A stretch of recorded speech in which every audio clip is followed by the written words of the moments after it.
Good day. My name's Pat Byrie. I'm a vice president at Amazon, where I lead a team called Core Artificial Intelligence, and I'm also their chief economist. My team is about 100 people, and it's comprised of scientists and software developers. My scientists are people who do fields like statistics, operations research, machine learning, computer vision, natural language processing, and even a little bit of econometrics. And the job I've been given when I joined the company 10 years ago was to try and help invent in terms of how Amazon uses data. And as an economist, I have always approached this as how could we use the data and science to make our decisions within Amazon more rational? So today I'd like to talk to you a little bit about how artificial intelligence and cloud computing are helping global trade become more efficient in ways that I think benefit both firms as well as customers.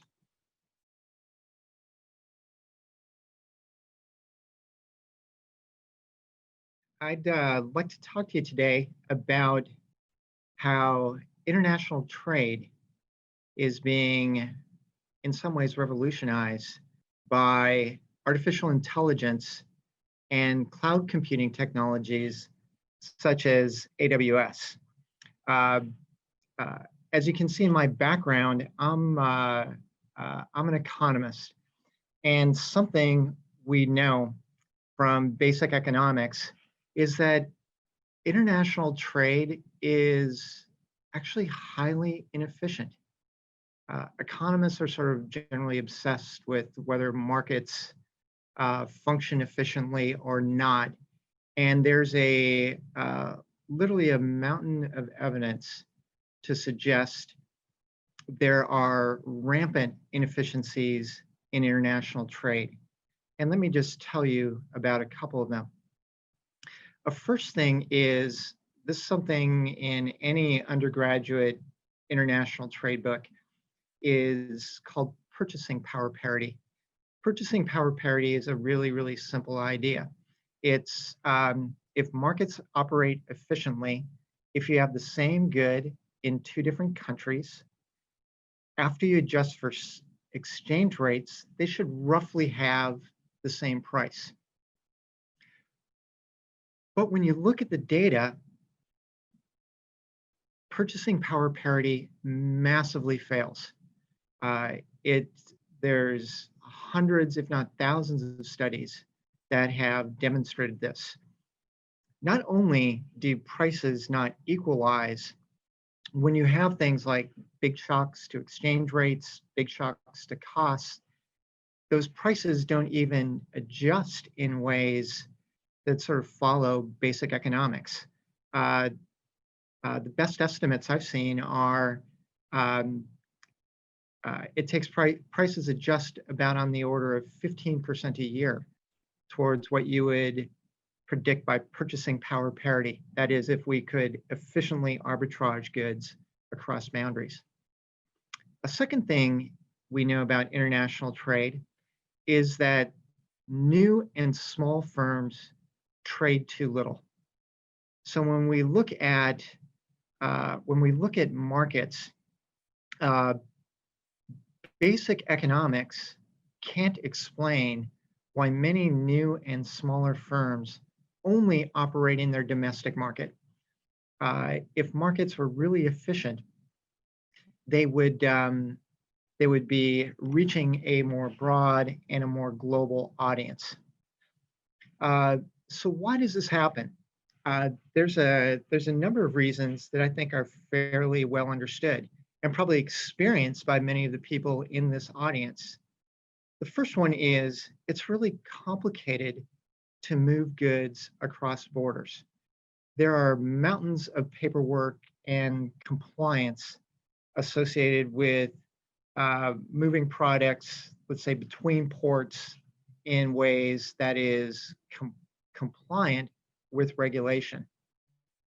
A second reason is you may need to deal in a different language. So if you're a Chinese firm, let's say exporting to the United States, you need to operate in English. And that could involve translating large amounts of material uh, just so you can do business. A third reason is there's a lot of intermediaries in the supply chain. So if you look at let's say a manufacturer in China that wants to sell to a retailer in the US, there's very frequently 5, 6, or 7 different intermediaries they need to deal with. You don't just walk up to a Target or a Walmart and say, please give me some shelf space. You have to go to brokers, to distributors, deal with transport. So there's a lot of people in the middle of that supply chain. And a last reason is once you start to become a little bit bigger, inventory, transportation, and logistics become quite complicated. Not only do you need to get the product onto a ship, let's say, to move it across borders, but you need to then haul it, warehouse it, and distribute it in a foreign country. And all of those things come with costs.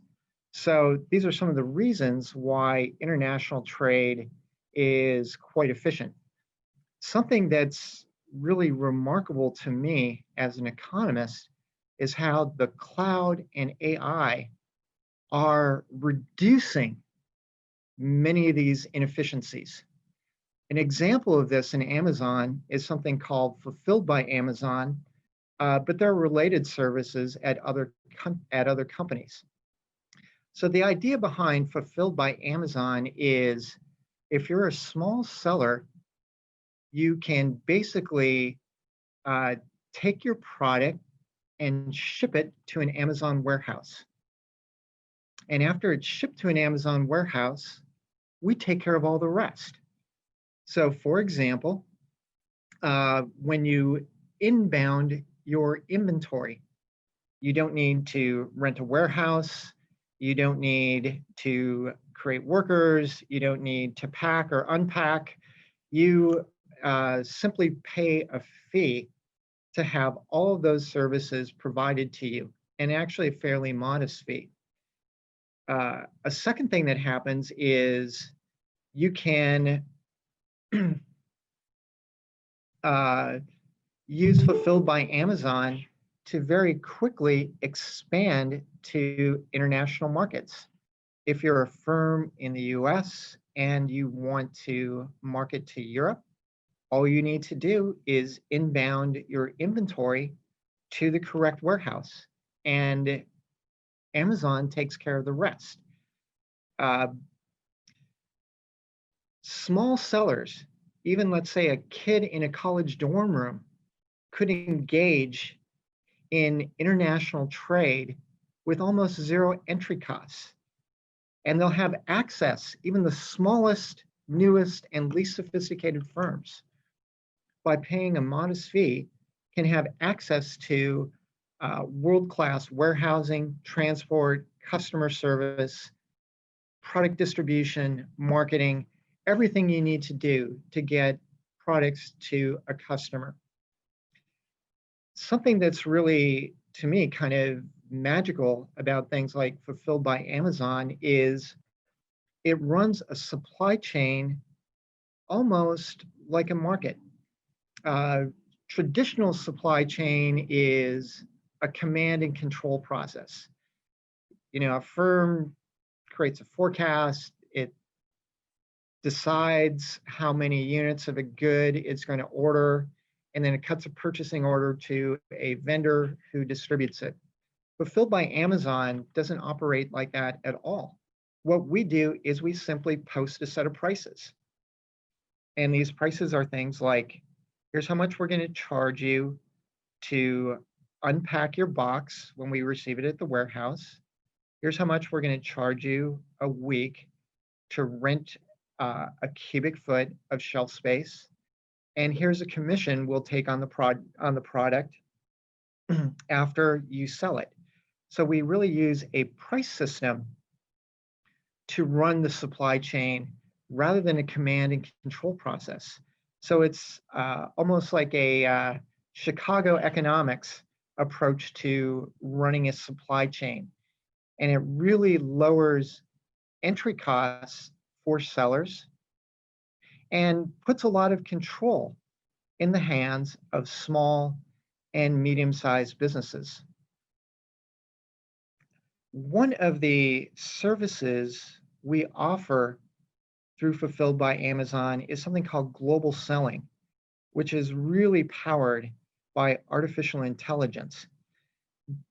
Using global selling, you could be a firm in Europe, for example, let's say a small firm, even a kid in a dorm room in Germany, and you can automatically relist your products throughout all of Europe by just checking a box.